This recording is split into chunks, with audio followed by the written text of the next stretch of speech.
Alrighty, so we just talked about how to tie a figure eight follow through. Basically that is a figure eight with a bight on the end. Earlier we talked about bob when tying the regular figure eight. Bob is basically a bight. This is a bight of rope. It is a loop in the rope. If we want to tie a figure eight on a bight, we can take bob and then bend him downwards, and in doing so I have created a second bob, super bob, and the other bob is down here. Now we can tie a figure eight on the bight by treating this first bob as our working end and super bob as the original piece. So I'm going to feed myself a little bit extra slack here. We're going to do the same thing. We're going to take our working end, our first bob, and choke super bob by wrapping it around him. We will then take original bob, the bight, and punch super bob in the face.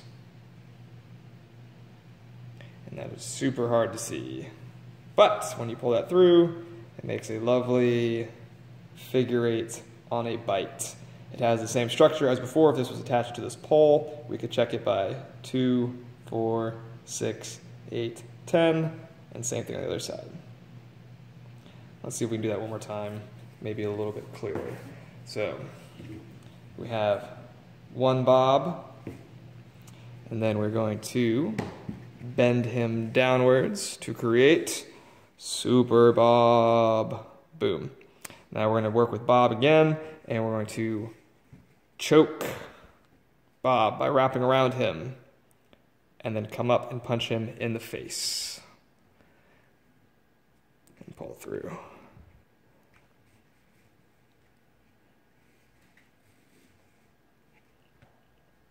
Now it looks a little messy. That's better. And there we go. And that is a figure eight on a bight. If you can figure that one out, then you're in good shape, and we'll move on to the super eight. Dun dun dun.